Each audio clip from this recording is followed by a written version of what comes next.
Times news channel देख रहे आप सभी दर्शकों का बहुत बहुत स्वागत है। मैं हूं रमनदीप कौर। इस वक्त की बड़ी खबर आ रही है प्रयागराज से। क्या है पूरा मामला, देखने के लिए बने रहिए हमारे साथ। संगम नगरी प्रयागराज, जहां पूर्व सांसद की पत्नी के द्वारा MIM की सदस्यता ली गई, अब प्रयागराज में एक बार फिर चुनाव की रणनीति गरमा गई है। वहीं अब आम आदमी पार्टी के जिला अध्यक्ष डॉक्टर अल्ताफ अहमद ने भी पूर्व सांसद के चुनाव लड़ने को लेकर टिप्पणी की है और साथ ही उन्होंने क्या कहा है, आइए अब आपको हम सुनाते हैं। ये सबसे पहली बात तो ये है कि हमारा देश एक लोकतांत्रिक देश है और सभी लोगों को चुनाव लड़ने का अधिकार है। अगर अतीक चुनाव लड़ रहे हैं तो उनको भी वो अधिकार है, उनकी पत्नी को भी अधिकार है। लड़ रहे हैं तो उनका स्वागत है। आम आदमी पार्टी की अपनी विचारधारा है, MIM की अपनी विचारधारा है। और रही बात माइनॉरिटी वोट की, माइनॉरिटी वोट का सीधा एक है कि तमाम अभी तक की जितनी भी पार्टियां आई हैं सब लोगों से थक चुकी हैं। अब माइनॉरिटी के लोग इस वक्त आम आदमी पार्टी के ऊपर अपनी नज़र बनाए बैठे हैं कि आम आदमी पार्टी, अगर हम लोग ये साबित करने पे कामयाब हो गए कि हाँ हम एक अच्छा चुनाव लड़ रहे हैं और भारतीय जनता पार्टी को इस वक्त हरा रहे हैं, तो ज़रूर माइनॉरिटी के ही नहीं सभी समुदाय के लोग बढ़ चढ़कर आम आदमी पार्टी को वोट करेंगे। और मुझे पूरी उम्मीद है कि आम आदमी पार्टी प्रयागराज से अच्छी सीटें निकालेगी। संगम नगरी प्रयागराज, जहां एक बार पूर्व सांसद अतीक अहमद व उनकी पत्नी द्वारा MIM का दामन थामने के बाद सियासी गर्माहट फिर से हो गई है और प्रयागराज में भी इसकी सियासत अब गरमाई हुई है, जिसको लेकर हर पार्टियां अपना अलग अलग बयान दे रही। उसी कड़ी में समाजवादी पार्टी के नेता हाजी सलामतुल्लाह खान ने भी एक बड़ा बयान दिया है। आइए सुनाते हैं क्या कहना है हाजी सलामतुल्लाह खान का। क्या मानना है, इस बार सिर्फ और सिर्फ समाजवादी का विकास बोलेगा। श्री अखिलेश यादव ने जो विकास किया है पिछले 5 साल अपनी सरकार में, वो विकास जनता के सामने है। हिंदू मुस्लिम की राजनीति काम नहीं आएगी बीजेपी की, और कोई कहाँ जा रहा है, किस पार्टी से चुनाव लड़ रहा है, इससे कोई फ़र्क पड़ने वाला नहीं है समाजवादियों को और न जनता को। जनता पूरा मूड बना चुकी है। माननीय अखिलेश यादव ने 350 सीट लाने के लिए कहा है। इस बार हमारा मानना ये है कि 380 सीट लेके आएंगे वो, और जनता ने पूरा मूड बना रखा है, सिर्फ विकास पे वोट करेगी, ना कि हिंदू मुस्लिम की राजनीति पे वोट करेगी। और योगी आदित्यनाथ जी को भी मैं बताना चाहूँगा कि योगी आदित्यनाथ जी ये जो तोड़ फोड़ अभियान इन्होंने जो किया है, इससे कोई फ़र्क पड़ने वाला नहीं है। जिसने जो किया योगी आदित्यनाथ ने किया, जनता ने ना किसी के साथ किया और न जनता उनके साथ है। जनता मूड बना चुकी है, जनता विकास पे देगी, बेरोजगारी पे वोट करेगी, महंगाई पे वोट करेगी। इस पे योगी आदित्यनाथ जी की सरकार विफल है। हम लोग इस सरकार को उखाड़ फेंकने का काम करेंगे और हमें इससे कोई फ़र्क नहीं पड़ता, ना समाजवादी को, ना जनता को, ना हिंदू मुस्लिम को, कौन किधर जा रहा है, किधर से चुनाव लड़ रहा है, कौन क्या करेगा, इससे हम लोगों को कोई फ़र्क पड़ने वाला नहीं है। जय समाजवाद। मैं हाजी सलामतुल्लाह खान।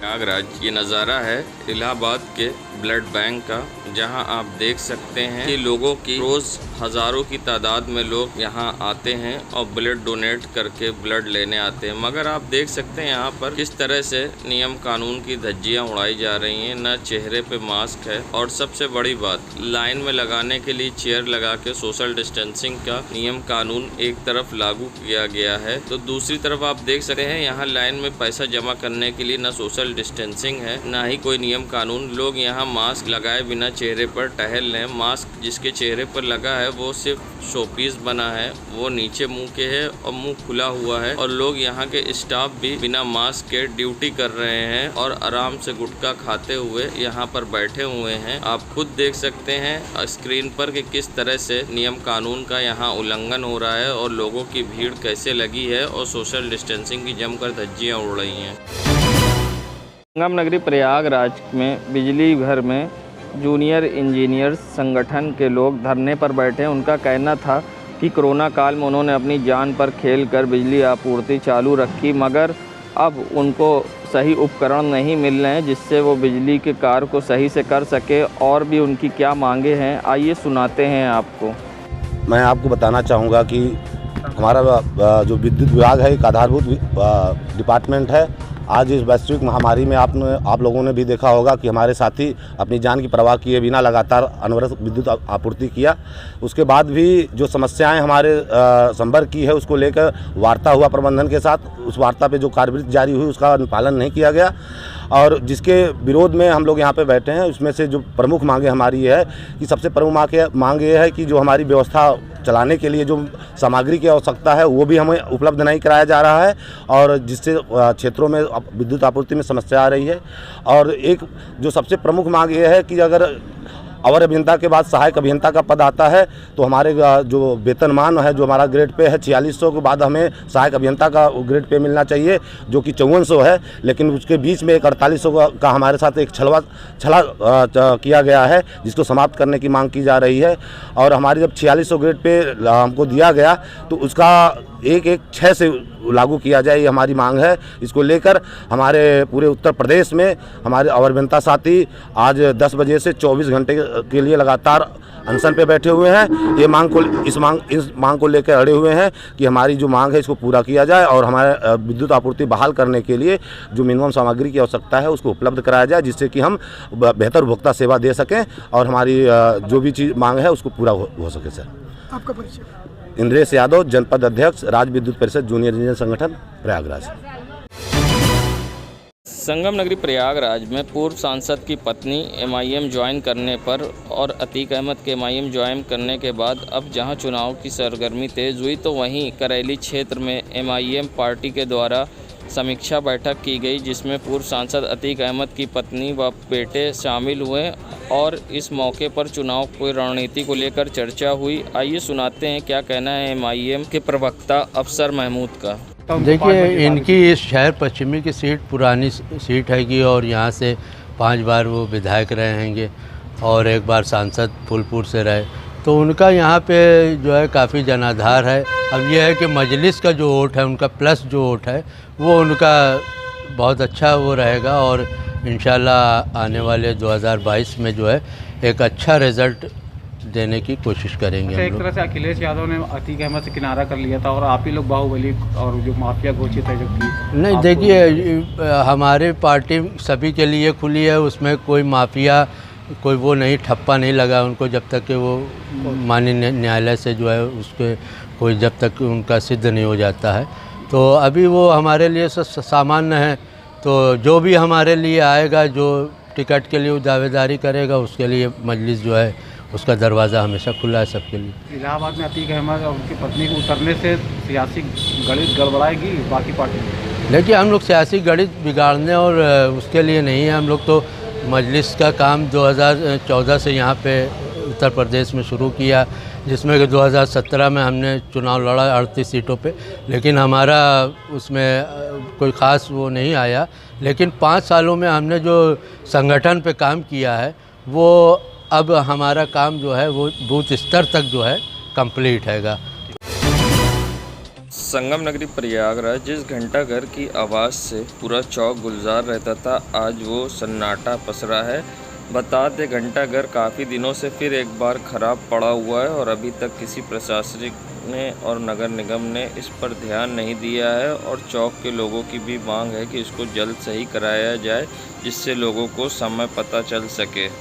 ऐतिहासिक घंटाघर फिर से एक बार बना और फिर पुनः बंद हो गया जिसको लेकर दुकानदारों ने बनवाने की मांग की है। 2022 के चुनाव आने के करीब ही पूर्व सांसद अतीक और वह उनकी पत्नी द्वारा एमआईएम की सदस्यता लेने के बाद अब प्रयागराज की राजनीति में करवट आया है। अब लोगों की फिर से सोच बदली है और एमआईएम की सदस्यता लेने के बाद अब लोगों में मुस्लिम वोटर्स की अलग अलग राय है। वहीं हमने जब अटाला क्षेत्र के स्थानीय लोगों से बात करी तो उनका नज़रिया कुछ और ही था। आइए सुनाते हैं क्या कहना है यहाँ के लोगों का। हमने 100 सीट पे ऐलान किया है लड़ने के उत्तर प्रदेश में।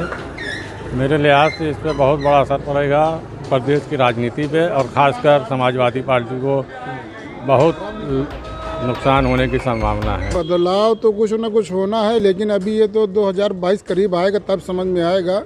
अभी तो वो शामिल हुई, अभी टिकट मिले ना मिले और कहाँ से मिले अभी कभी कंफर्म नहीं है, लेकिन जब आएगा तो कुछ ना कुछ बदलाव होगा। समाजवादी पार्टी का भी नुकसान होगा और फायदा होगा तो बीजेपी को होगा।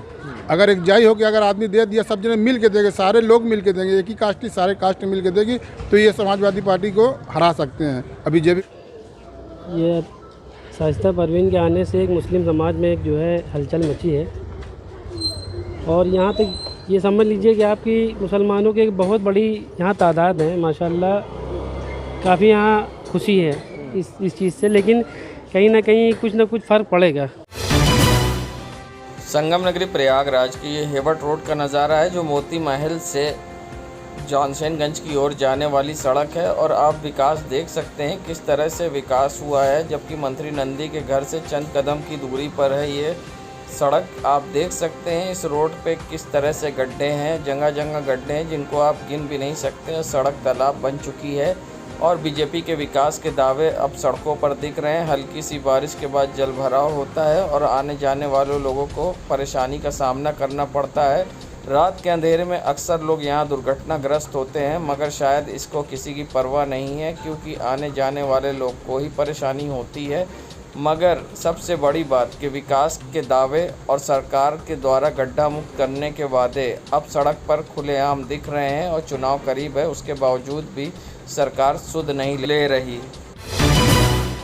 संगम नगरी प्रयागराज के जीरो रोड का नज़ारा, जहां आप देख सकते हैं दिन के उजाले में स्ट्रीट लाइट तो लोगों को रोशनी दिखा रही है। सबसे बड़ी बात ये नगर निगम की लापरवाही का नमूना सामने है, जहां सड़क पर दिन की धूप में स्ट्रीट लाइटें जल रही हैं और जिससे बिजली भी बर्बाद हो रही है और साथ ही एलईडियाँ भी खराब होती हैं। इसके बाद शिकायत करने पर लोग को नगर निगम कहता है कि स्ट्रीट लाइट की एलईडी ना होने के कारण स्ट्रीट लाइट बंद पड़ी है। आप देख सकते हैं जीरो रोड से लेकर चौक तक सारी स्ट्रीट लाइटें दिन में जल रही हैं। देश दुनिया की खबरों के लिए world media times news channel को सब्सक्राइब करें।